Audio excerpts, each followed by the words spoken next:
pagi. Nah, pada hari ini kita akan membahas mengenai manusia dalam perubahan dan berkelanjutan sejarah, lanjutan dari materi kita. Nah, Anak Ibu silakan dilihat modulnya ya. Nah, apa yang kamu lihat pada gambar ini adalah merupakan perubahan dan berkelanjutan dalam kehidupan sejarah. Ya, ini adalah contoh dari perubahan dari evolusi, yaitu perubahan secara lambat. Nah, ini adalah perubahan dari teknologi. Nah, dalam catatan-catatan peristiwa masa lalu, manusia terdapat konsep perubahan dan keberlanjutan.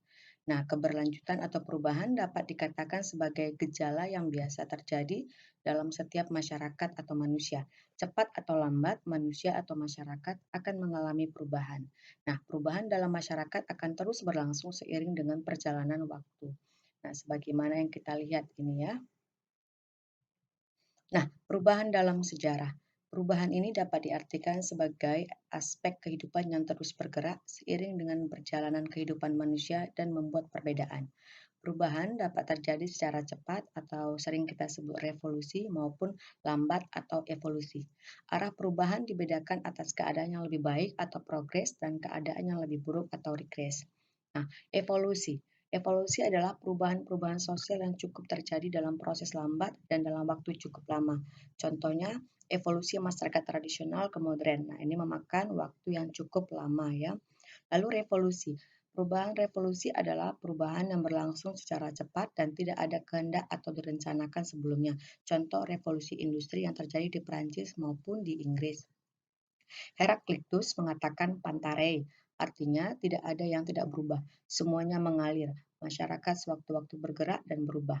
Nah, Wertham menuliskan history is continuity and change, artinya sejarah adalah peristiwa yang berkesinambungan dan perubahan. Nah, yang kedua yaitu berkelanjutan dalam sejarah. Dalam mempelajari sejarah, rangkaian peristiwa yang ada merupakan peristiwa yang berkelanjutan. Nah, kehidupan manusia saat ini merupakan mata rantai dari kehidupan masa lalu, sekarang, dan masa mendatang. Setiap peristiwa tidak berdiri sendiri dan tidak terpisahkan dari peristiwa lain. Jadi saling berkaitan satu dengan yang lainnya, masa lalu, masa sekarang, dan masa yang akan datang. Menurut Ruslan Abdul Ghani, ya, ia menyatakan bahwa ilmu sejarah dapat diibaratkan sebagai penglihatan terhadap tiga dimensi, yaitu masa silam, masa sekarang, dan masa depan. Nah, hal ini sejalan dengan Arnold J. Toynbee yang menyatakan bahwa mempelajari sejarah adalah mempelajari masa lampau untuk membangun masa depan. Jadi dengan mempelajari masa lalu, kita bisa memperbaiki masa sekarang dan bisa memperbaiki lebih baik untuk masa depan.